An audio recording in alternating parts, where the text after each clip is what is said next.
Estamos de volta com o nosso Economia e Desenvolvimento desta semana. Lembrando, Nardon Inazzi, auditores e consultores, há 50 anos, gerando resultados e credibilidade para seus clientes. Planalto, conectando destino, conectando pessoas. Sulpetro, em favor da revenda e do consumidor gaúcho. E Celulose Rio Grandense, há mais de 40 anos, contribuindo para o desenvolvimento do estado do Rio Grande do Sul. Quero dar um abraço aí aos nossos telespectadores da região metropolitana de Porto Alegre, a partir de Cachoeirinha, Canoas, Esteio, Sapucaí, enfim, Novo Hamburgo, Estância Velha, e também para os espectadores nossos lá do litoral norte, Capão, Capão da Canoa, Capão Novo, Xangri-Lá e Atlântida. Um abraço, obrigado pela audiência. Bom, nós temos uma honra muito grande em receber aqui no programa, pela primeira vez, no nosso Economia e Desenvolvimento, o presidente do Tribunal de Justiça do Estado do Rio Grande do Sul, Luiz Felipe de Fini. Presidente, uma grande honra recebê-lo. A honra é minha.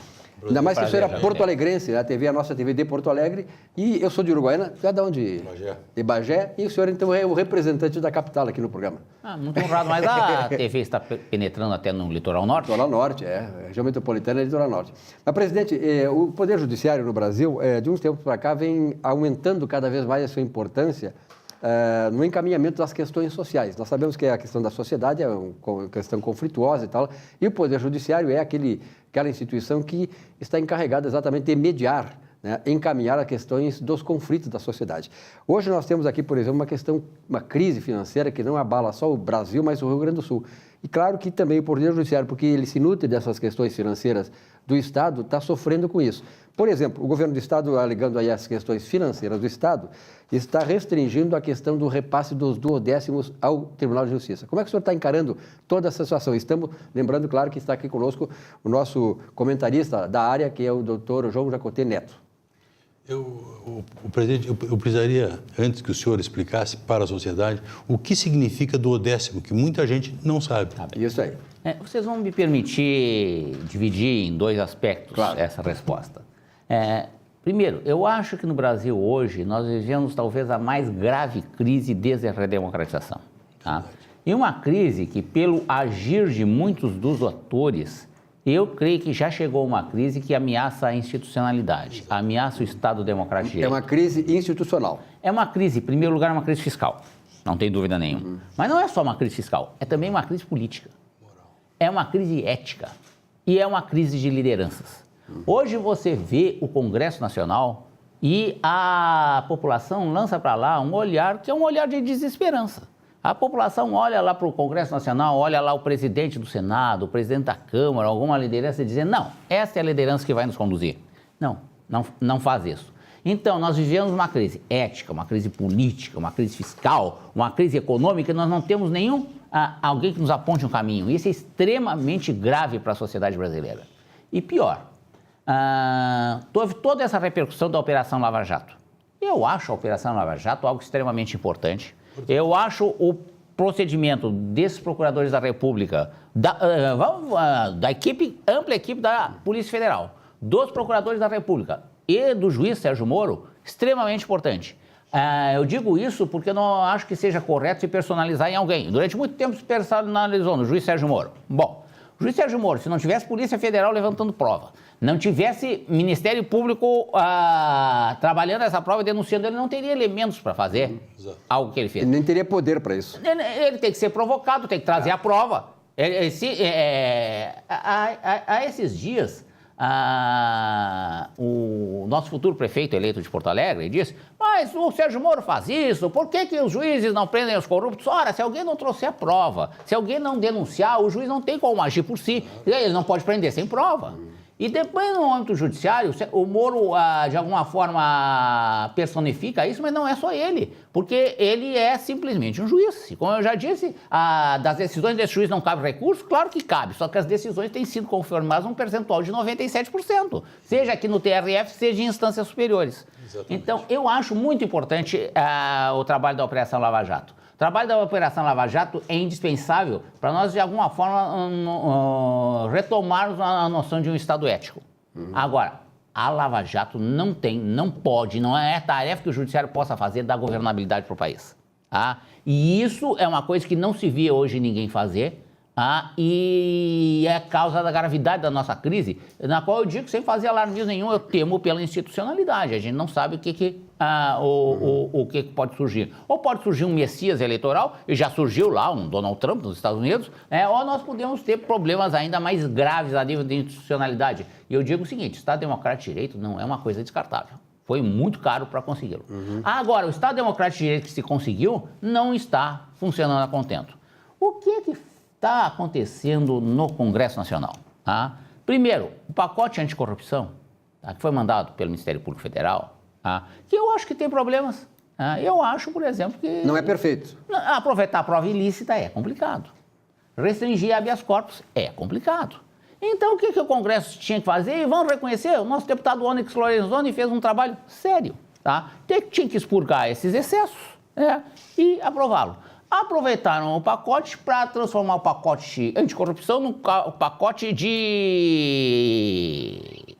Responsabilização de juízes e promotores. De primeiro lugar, com a tentativa de anistia de retirar a responsabilidade dos corruptos. Das lideranças políticas. E quando isso enfrentou uma tal oposição aí da opinião pública que não era possível levar adiante, aí se foi para o plano B. Então vão amedrontar os juízes e promotores.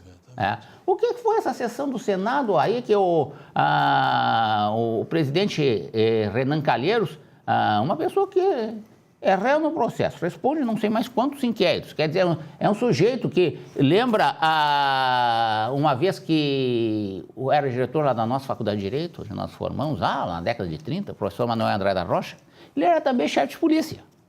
Aí foi lá um cidadão que explicar que, enfim, todas aquelas condenações, tudo aquilo que ele tinha lá eram mal entendidos, eram injustiças que ele sofreu e tal. E terminou a exposição dizendo, doutor, a minha vida é um livro aberto. E com o seu sarcasmo, Manuel André da Rocha respondeu, sim, só que o livro é o Código Penal. Isso se aplica hoje ao presidente do Senado. Ele expulsou da sessão os representantes das associações de magistrados, dos Ministérios Públicos, mandou a Polícia Legislativa retirar. E aprovou uma série de medidas de nítida retaliação ao Poder Judiciário, focando principalmente naquela questão que é mais difícil, eu reconheço, para o Poder Judiciário, para o Ministério Público explicar perante a opinião pública, que é a questão remuneratória, que também não é objetivo aqui, nós nos estendemos, mas poderíamos explicar. Eu tenho dito que o Judiciário hoje sofre a nível nacional uma campanha de desconstituição, de intimidação, de perseguição, principalmente pelo Congresso Nacional, não pelos seus defeitos que existem, mas pelas suas qualidades.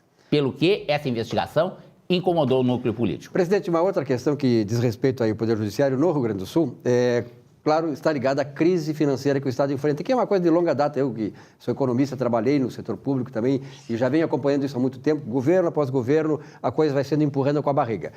Quais as questões que, do ponto de vista do Judiciário, poderiam ser encaminhadas, melhor encaminhadas, para resolver a situação financeira do Estado? Nós sabemos que temos aí uma série de isenções de ICMS ao longo dos anos e que acabam onerando os cofres públicos, ou seja, é um dinheiro que não entra e que chega a quase 40%. O que o Judiciário, qual é a posição do Judiciário? Bem, a pergunta foi assim extremamente oportuna, porque agora eu iria tentar entrar exatamente nessa matéria. Bom, primeiro, tu disseste muito bem, que a crise financeira do Estado é histórica. Eu estou no serviço público estadual, entrei em 82, estou há 35 anos. Eu disse, eu nunca vi um secretário da Fazenda, um secretário do Planejamento dizer, não, o Estado está bem. O Estado vai poder atender aí as reivindicações. Todos dizem que está mal. Eu sou filho de professor. Todos eles que pegam uma herança maldita. Todos. E a culpa é sempre do antecessor. Alguém já disse que a vida política se fez assim agora. Na campanha, o candidato diz que conhece os problemas e que tem as soluções. Assumindo, ele diz que devido ao estado de esculhambação geral que ele encontrou, ele não pode fazer nada. Isso que tem se repetido, lamentavelmente. Agora, a crise é histórica. Eu sou filho de professor, eu me lembro bem, isso era lá na década de 60, 70, eu levantava de manhã cedo, ficava lá tomando café para ir para o colégio, e o meu pai se levantava, ia lá também tomar café para ir trabalhar. E ele pegava o Correio do Povo, e na página 6 do Correio do Povo, tinha aquelas notinhas, tinha uma notinha assim que dizia Tesouro do Estado. Ainda o velho Correião. O velho Correio. Era uma notinha em cima da página 6, Tesouro do Estado. Hoje o Tesouro do Estado pagará as seguintes folhas. Aí vinha um número de folhas. E todos os dias ele olhava aquilo para ver se ele recebia. Aí, em 1972, na gestão da Secretaria da Fazenda de Hipólito Campos, foi feito o calendário de pagamentos, que foi um ganho muito grande, porque no fim do ano, agora no fim de 2016, era publicado o dia que ia haver o pagamento até dezembro de 2017. Então você já sabia quanto é que ia receber. Tá? Mas veja que isso na década de 70 já havia isso. Então a crise é histórica. A crise se agravou? Se agravou. Tá? Agora, o governo estadual, não há dúvidas, o atual, que faz o discurso da crise. Isso é uma coisa que nós temos que dizer com toda clareza. Agora, para 2017, segundo informações do próprio governo, o déficit seria de 3 bilhões. O orçamento da Receita estaria superestimado em 3 bilhões para conseguir fechar a conta da Receita com a despesa. Então, o déficit seria de 3 bilhões. Bom, o acordo que está sendo votado hoje em Brasília, que permitiu que o Estado não vá pagar a dívida com a União por 3 anos, tá? Idem com relação ao BNDES, dá, no ano de 2017, um alívio de 1.750 milhões. 1 bilhão. 1 bilhão 700. Então, sobrou 1 bilhão 250. Tá?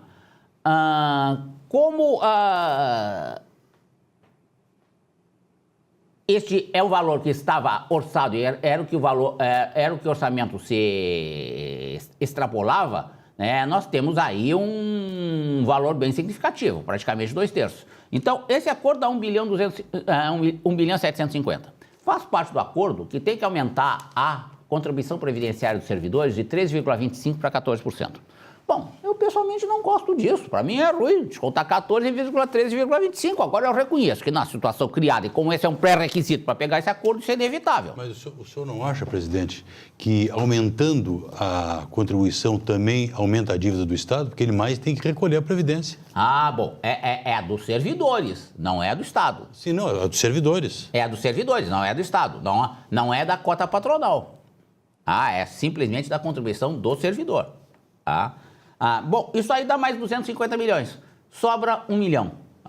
Eu tenho 1 bilhão. É que a nossa situação existe a paridade, né? Mas o que está posto na lei que faz a renegociação da dívida é só com relação ao dos servidores. Não haveria tira do servidor. A necessidade de aumentar a cota patronal também. Aí já fica na opção se vai fazer ou não. Bem, isso aqui dá 2 bilhões. O que fez o governo do Estado? Andou sem discutir com ninguém. Tá? Não discutiu com ninguém. Assim, eu fiquei sabendo que no dia que foi apresentado ao secretário de Estado o pacote, um secretário lá, que é deputado, ficou sabendo na hora que a sua secretaria ia ser extinta. E ele teria dito, olha, ninguém me falou, eu estou sabendo agora, eu não vou ficar esperando a minha demissão, então eu estou pedindo demissão, amanhã eu vou para a Assembleia combater o pacote. Já tiraram a extinção dessa secretaria do pacote. Mostra que já não era prioritário assim. Já mostra que as coisas não são tão técnicas assim. Mas no que toca, e foi a tua primeira pergunta, eu só consegui chegar agora, ele propõe que o duodécimo seja calculado não em relação àquilo que foi orçado, mas em relação à arrecadação efetivamente realizada em relação ao que foi orçado. Isso seria razoável, tá? Não fosse que as despesas foram orçadas realisticamente, do que realmente se precisa. E as receitas foram superestimadas. O governo sabe que ele botou a previsão de 3 bilhões além do que é a previsão razoável. Bom, isso nos implica um contingenciamento em torno de 15%. Tá? Esse contingenciamento em torno de 15% implicaria reduzir o orçamento do Poder Judiciário em 400 milhões. Ele é de 3 bilhões, implicaria reduzir em 400 milhões. O que implica esses 400 milhões a menos? 400 milhões a menos implica 3 folhas. Você, em vez de pagar 13 folhas, você paga 10, na linguagem mais simples possível. Com relação ao Judiciário, tem mais uma coisa. Que no ano passado, o Judiciário abriu mão, por ano, para o Poder Executivo, daquela questão da remuneração dos depósitos de 250 milhões. E agora eles querem nos tirar 400, ignorando que nós abrimos mão mais de 250, sem compensar as coisas. Bom, isso é uma situação de absoluta inadministração. O senhor diz claramente que o Judiciário está fazendo a sua força, está dando o seu esforço. Veio fazendo há muito tempo. Eu tenho aqui um gráficozinho que mostra a participação de cada um dos poderes do Estado no todo do orçamento, desde 2006. Ia ser muito maçante para o teu programa eu ler tudo. Reduziu de quanto por cento? O Executivo, em 2006, tinha 87%. Hoje tem 92%. subiu 5. Todos os outros baixaram. A Assembleia baixou de 1,74 para 0,93. O Tribunal de Contas baixou de 1,12 para 0,76. O Ministério Público baixou de 2,53 para 1,48. E o Tribunal de Justiça baixou de 7,01 para 4,79. Metade. Tá. Agora, se eu mostrei que o déficit era de 3, tá? Cobriram 750 com o não pagar a dívida, isso vai ser durante 3 anos. Quer dizer, o governo atual praticamente não vai pagar parcela de dívida. Então, se a culpa era toda da dívida, o problema da dívida está resolvido, tá? Então baixou para 1,750. Essa questão dos servidores baixa mais 250 da Previdência. O déficit fica em 1 milhão. Ora, nós não podemos, tendo 5% da arrecadação, arcar sozinho com 400 milhões, porque nós quebramos. Com 400 milhões, nós vamos ter que fechar várias comarcas. Eu ainda não tenho um levantamento de quais são as várias comarcas candidatas a isso, mas nós estamos fazendo esse levantamento. Esse é o prejuízo à sociedade. Esse é um absoluto prejuízo à sociedade. O que nós propomos? Nós propomos que, como em outros estados, por exemplo, um estado pequeno, o Amapá, criou um comitê de gestão de crise integrado por elementos de todos os poderes. Que se retire essa emenda.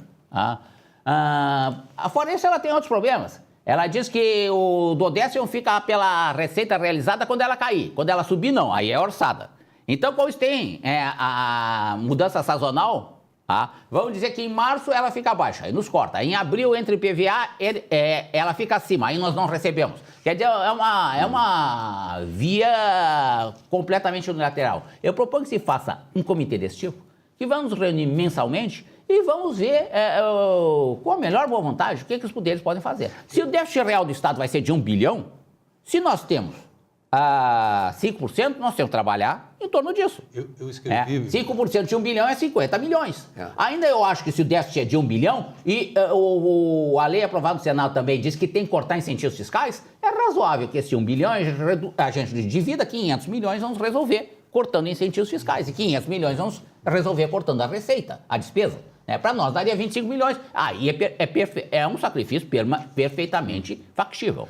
O presidente, eu escrevi há poucos dias um artigo em que eu sugeri que fosse criado um conselho qualificado de todos os poderes para que, se os poderes todos que vivem do orçamento tivessem ciência das exonerações fiscais, pudessem opinar, porque... E dessem sugestões, né? E dessem sugestões para a crise. E que mês a mês, com previsibilidade, possa fazer as adequações. Agora, se o déficit do Estado vai ficar em 1 bilhão, nós que temos 5%, vamos perder 400 milhões? Bom, está sendo descarregado o déficit só nos outros poderes. O Judiciário tem ciência, assim como os outros poderes, das desonerações, renúncias? Nada se sabe.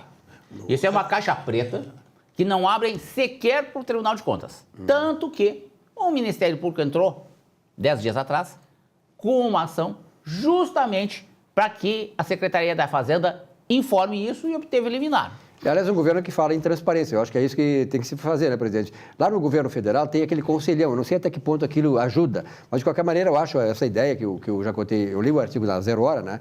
Eu acho importante isso. Eu imagino que os senhores também pensem nisso. Quer dizer, juntar as pessoas interessadas, que representem os poderes e tal, e ir para junto, né? O governo não pode sozinho resolver as coisas. E até melhor, distribui a responsabilidade, mas com a transparência devida. E aí sim vocês podem caminhar. Olha, que a saída também pode ser aqui. A alternativa é esta. O Conselho Federal é bem genérico. Eu acho que esse modelo que eu vi no Amapá, ele é... Claro, é mais fácil lá, é pequeno e tal. Mas pega um representante de cada instituição. Um do Executivo, um do Legislativo, um do Judiciário, um da Defensoria, um do Tribunal de Contas, um do Ministério Público, se reúnem permanentemente para monitorar receita e despesa.